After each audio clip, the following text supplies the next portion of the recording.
Hi, Shara. How Hey, my are friend. you doing? Long time no see. It's good to see your face. You too. So to start, I just wanted to talk about how bizarre, sort of, I don't know, especially within the context. This is a Son Lux podcast, and it's just feels so serendipitous. The way we met and the way in which that intertwines with Son Lux is actually a pretty interesting story, in my opinion. Because the first time we ever met, I think, was for the Dreaming Awake mason jar session, like outdoor video shoot session.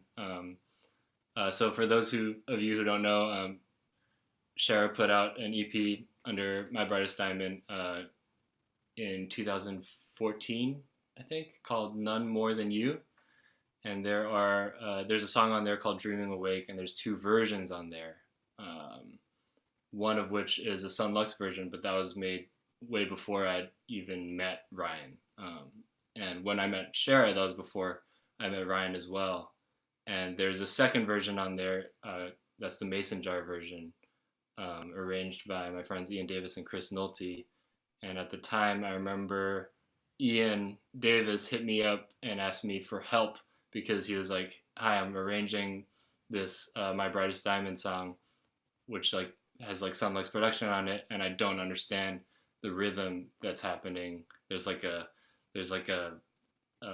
rhythmic modulation that happens, and I remember he tasked me to sort of like help him arrange sort of a percussion section for him. And when I was getting into it, I was like, wow, this is amazing. And I was like, I don't even know, like, who is Son Lux? Like, I was just remember being sort of like very kind of taken by the piece. And little did I know it was a band that I was going to spend a lot of time being in the future. But that was also just such like a bizarre and beautiful and kind of interesting experience doing that video shoot. Shara, do you remember that? Quite vividly.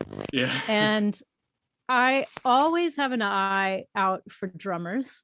And I definitely remember I was like, who's that? I was like, hi, yeah, before I leave, can I get your phone number?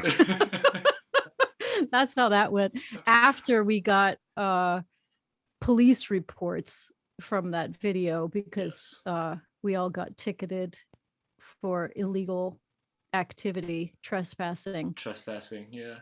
So there was quite a lot of drama. Yeah, that was pretty wild. We were supposed to do it in this like abandoned, I guess some kind of factory, but we ended up doing it outside.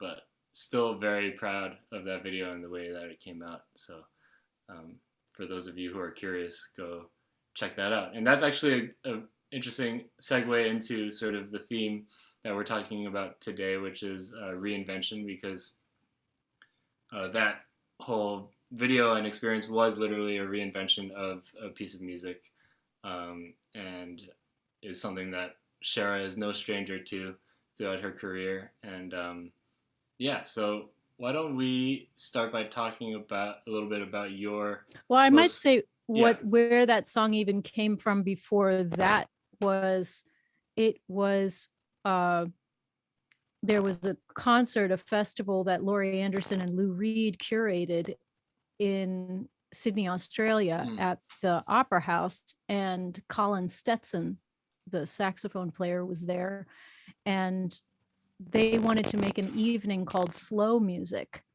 And so I wrote that song originally for Colin and I to perform at the Sydney Opera House. So then the work with you was a reimagining of an arrangement that Colin and I had done, which Son Lux rearranged, which then was rearranged again. That's And amazing. it's I actually never knew that. Yeah, and it's beautiful because that particular song has taken on a life of its own with the dance community. And a lot of amazing choreographers have taken that music and then made something that I would never have imagined, but have re-inspired me to want to make music for dancers. Oh wow. So it's interesting what recontextualizing music in different environments, what that will do to shape things.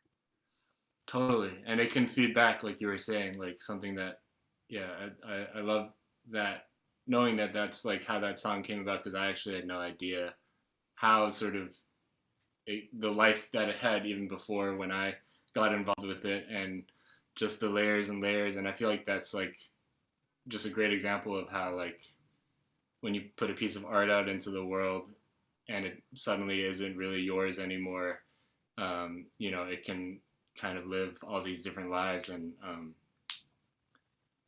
move other people to make their own versions of things. And it's that's I feel like each piece of art or a song has its own sort of like genealogy. Mm-hmm. Yeah. Definitely. And I love that. That's really cool. So I was just thinking about how you've kind of reinvented yourself, I would say, multiple times throughout your career as My Brightest Diamond, and also, you've done so many different collaborations as Shara Nova, and all this, like, and thinking about the most recent album you put out in 2018, which I was lucky enough to be part of the tour, like, opening up for you and hearing those songs like a lot, and I really kind of got to live with them. But I remember when A Million and One came out, it really felt like a sonic departure from where you were at before that, in a way. I feel like you made a lot of different kinds of decisions about like how it was going to sound and stuff like that. Um, the instrumentation felt more electronic. What were some of like the driving forces behind that shift? I have always written with an orchestra in my head, Mm-hmm. and I have been curious with myself if I could restrict myself to only 4 textures, and what would I treat the song form, like how would that change my writing, if because I was concerned that the filigree was getting in the way of song architecture. And so I didn't allow myself any orchestra textures, Mm-hmm. and which left me with keyboard, which can be an orchestra by itself. But I really, really wanted to try and have a minimal approach on that record, and that's how I ended up there. The first record was strings with a rock band Mm-hmm. / vibraphone. Second one, I opened up to earth and sky instruments, like wood instruments like bassoon, clarinet, still strings on the second record, and then harp for my heavenly realm. And then the third record, I thought, okay, I'm trying to mash together this electroacoustic thing, and there's so many challenges, like with physics, with trying to get a violin and a drum to talk to each other nicely. And so I thought, okay, let's take away like maybe the intensity of the kinds of drumming that I usually like, and take away electric guitar. And so the third record was really pretty acoustic. Mm-hmm. Some exceptions, Mm-hmm. but and then the fourth record, I was like, all right, I'm really tired of being quiet. What's the loudest thing I can do? Marching band. Right. So Yes. I went with brass and winds, because I was like, oh, they can move in space and be loud. And then the fifth record, then I was like, strip it down, make sure I'm writing good songs. So that's kind of how I quote unquote reinvent myself, is just more like creating a rule set and trying to work within that rule set. Yeah, it's interesting hearing you kind of like map it out from the beginning. It almost feels like something that you could have sort of conceived in your mind, like before you even did your first album. You know what I mean? Like starting with this like core and then expanding, and then. But I'm sure like like at what point do you typically make these decisions of what you're going to subtract or how you're going to approach a record? Is it usually like before you start making it, or as you're kind of like making and you're kind of like finding, It's usually at the beginning. the beginning? Yeah. And does that usually feel like some sort of reaction to what you just made and immerse yourself in? Now it Or is. now Yeah. it is, yeah. Five records in, it's definitely like whatever you did before, don't do that again. Um and of course you're learning and you're growing. So you're incorporating all of those lessons. Mm-hmm. But yeah, in the beginning, I think for a person like me, I want to do everything. I want to do too much. And so it's really, really important for me to really focus my mind. And that means using restriction. Kind of honing your energy. Yeah. Yeah. Would you I guess it to me it seems like, and I feel like we're kindred spirits in this, is that like we're both very curious and want to do all the things and try like kind of experience everything. Like, what would you say is like the reason why, I guess, reinvention, or like kind of, not like being the type of artist that like finds a thing and like that's their thing for like their body of work? Like, why at this point, like kind of in your career, like looking back, why would you say that like reinvention is something that's important to you? It comes from rebellion. Mm-hmm. It comes from um, having grown up in a really restrictive religious household, and also being a woman and being my age as a woman meant that when I was first starting out, I mean, no one even talked about me being a composer at all. Like there were no women composers when I went to school. I was a singer and I was automatically assumed that I was just going to sing. And so it took me years and years and years for me to even call myself a composer, That's wild. because that's the generation that I'm in. And the younger people now, it's like, that's not the case. Yeah. I mean, we're still unlearning those things, but definitely hopefully things have been pushed forward a bit, and people like you we can thank you for that. I mean, every time, yeah, every time I see a young person with a guitar in their hands, or a young person who's doing their own writing and arranging, I'm just like, yes. It's a big deal. It's a big deal. But in terms of like why I reinvent, it's just like from the beginning, it was like the box was defined in a way that I did not want to be inside. And even in terms of the music business, even still, somebody said to me the other day, like, oh, you're all over the place. And I was like, isn't that funny that that's the way? It's like, actually, no, it's pretty clear. I do contemporary new music and rock and roll. Like, Yeah, I'm not all over the place. It's not that hard to wrap your head around. And you've been doing it for a long time. Like literally, your first album was like strings with, and that's actually something that like I really love about you, is that not only have you reinvented yourself over the course of your career, but you began with a type of reinvention, like what you brought forth in the very beginning was already like a reinvention of what people perceive to be like what an artist can be, especially like at the time. Like I feel like when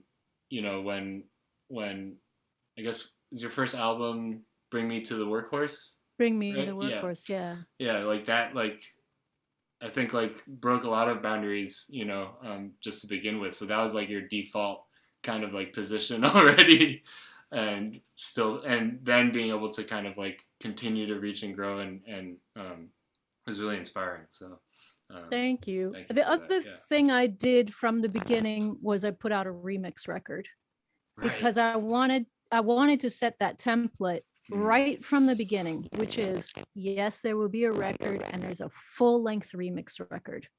Mm-hmm. Because I knew I was going to want to get some aspect into electronic music, and I needed that established from the beginning. So that's another precedence that I was That's like, right.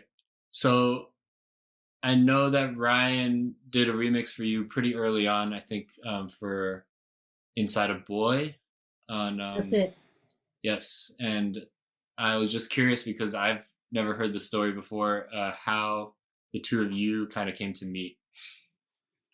It was actually a matchmaker situation with Michael Kaufman, who was the record label manager for Asthmatic Kitty, where I had put out my records. And Michael had met Ryan, and he said, "You know, Shara, there's this person. I think you should check him out. He's done some dance music with dance before, and let me introduce you." So Michael is how I met Ryan for the first time. Matchmaker. That's amazing because so for those listening, Michael Kaufman is to this day Son Lux's manager and kind of our just like life coach in a lot of ways, band coach you could say.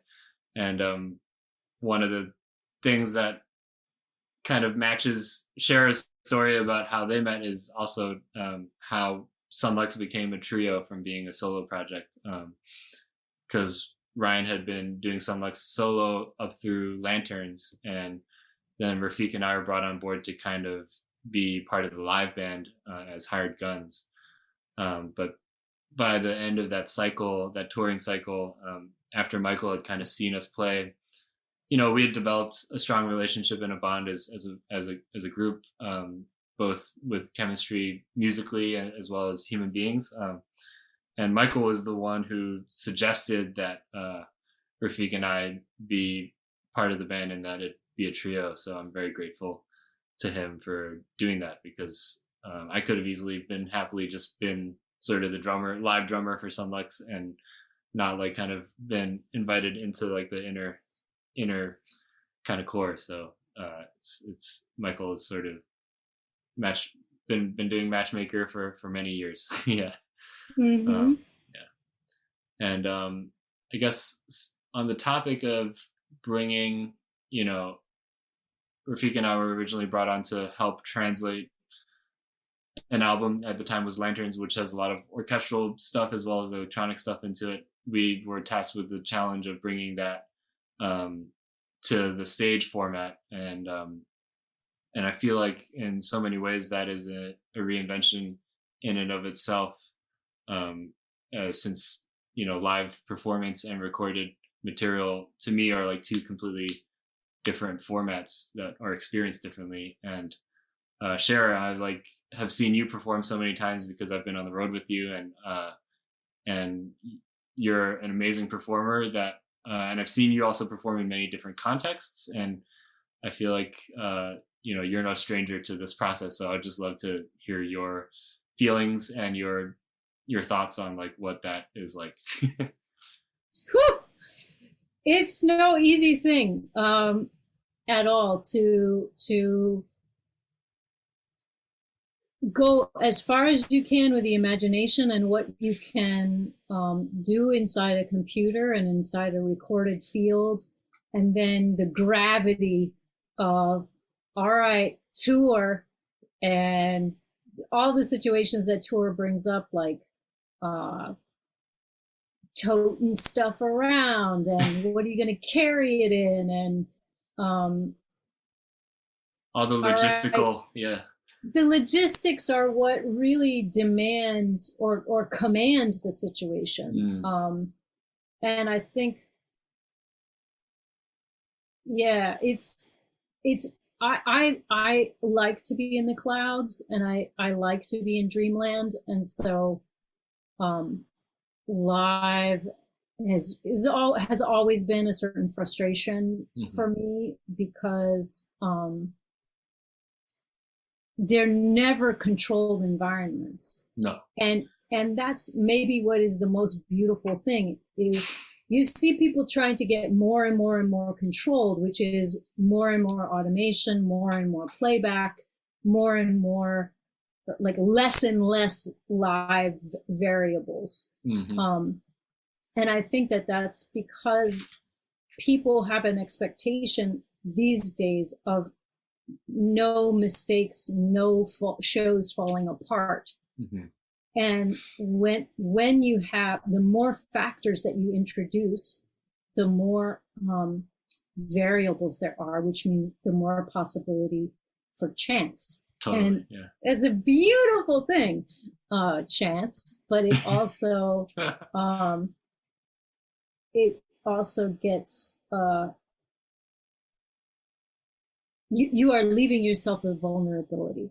Yes. And what I find as a human being subjected to tremendous vulnerabilities on a planet that's vulnerable, in a body that's vulnerable, that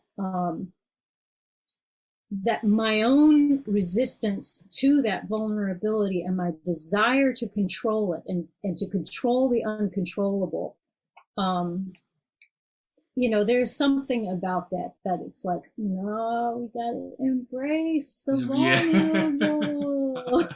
Yeah, that's like easy to say, like, when we're talking about it right now theoretically, but it's all the more difficult to say when you're in a situation where you're feeling so vulnerable on stage, and like, because of, it could be 1,000 reasons, like you said. And but yeah, sometimes that's like, those are some of the most memorable shows, both for performers and audiences alike. And I'm so glad that you've kind of brought this up, because I think so many people don't understand or realize kind of how little control artists have, unless they have like unlimited budget or whatever. But like, it's just kind of, you're really improvising on a nightly basis, trying to put on an experience for people in spaces that are completely different night to night. And it's such a wild thing. And I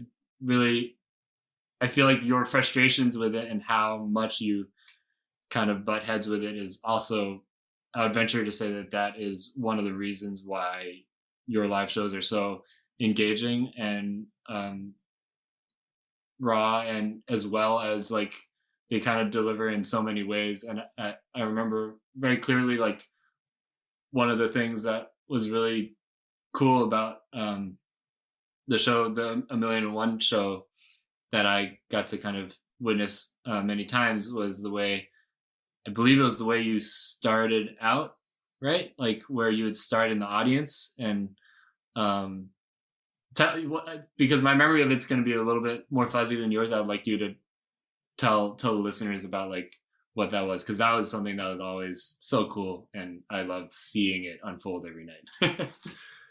Yeah, the idea of vulnerability or subverting expectation, and the first song that we played on that tour was "It's Me on the Dance Floor," and I think that moment, there's the before and the after, when the performer is on the stage or when they're off, and what that moment is, and people looking forward, and actually me wanting to engage the audience from, no, we're not going to wait to break the third wall in the encore. We're actually going to break it right from the beginning. And hopefully that disarms people enough to make them feel a part of something, feel themselves activated, not just like, oh, I'm here to just be a bystander watcher. It's safe for me. Oh no, I can hide in the shadows here. It's like, no, this is all of us making this experience together. And hopefully I got something of that feeling from beginning in the shadows myself, and then finding my way to the stage.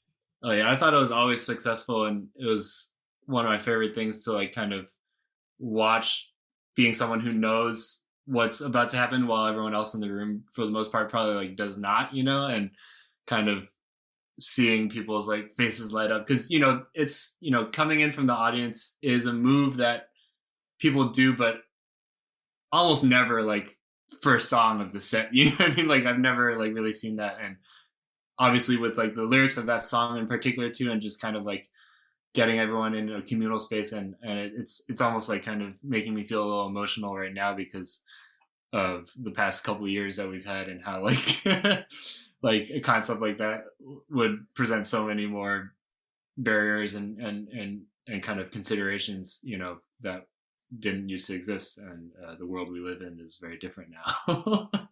Mm-hmm. Yeah, it's wild. But yeah, I always thought that was a really cool thing that you did, and it worked like pretty much in every single situation. Yeah. So It was fun. Yes, it was fun. It was really fun shows. I wanted to kind of wrap up by just asking you, what have you been up to, and kind of where, what are the projects that you're working on / about to work on that you're excited about, and yeah, if there's anything that you want the listeners to know about or keep an eye out for. This year, I have made a film with my friend Helga Davis, and we were going to make a piece that was a piece with community choir and harps and drums, and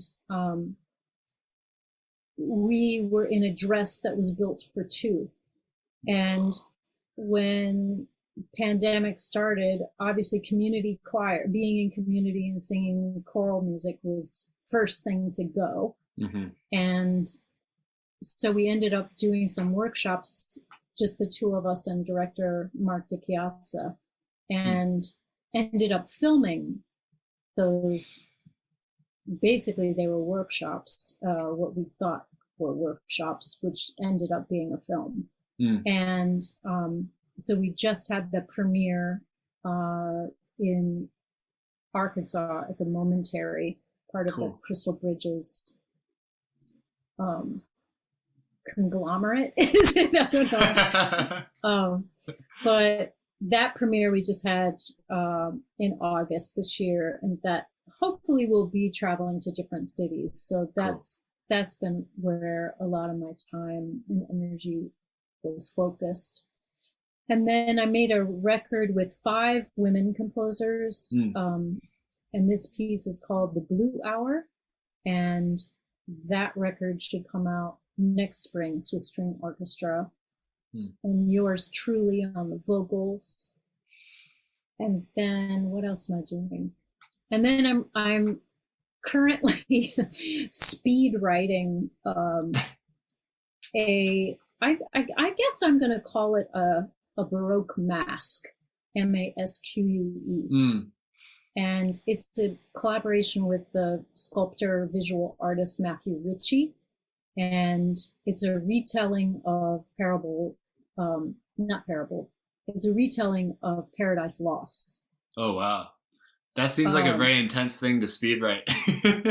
It has been. It's been a really intense thing. I'm just taking off a little chunk. Not, you can only take off a bite. Amazing. And that performance will be October 9th. I don't know if this podcast will be aired later or not, but it'll probably be after that. Yeah. Okay. Yeah, I think so. But we'll be making a record of that project too. So. Damn. So you're like in deep collaboration mode, kind of doing all the different things, and also yet again having to reinvent, the way we create and produce and present work, in this kind of in this time with COVID.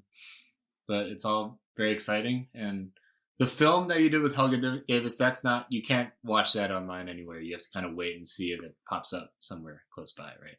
It's a 4-screen it's a 4-screen installation, and the screens are 2 11-foot by 4 feet screens, and then 2 11 feet screens horizontally. Oh, amazing. So it's, and 7.2 surround.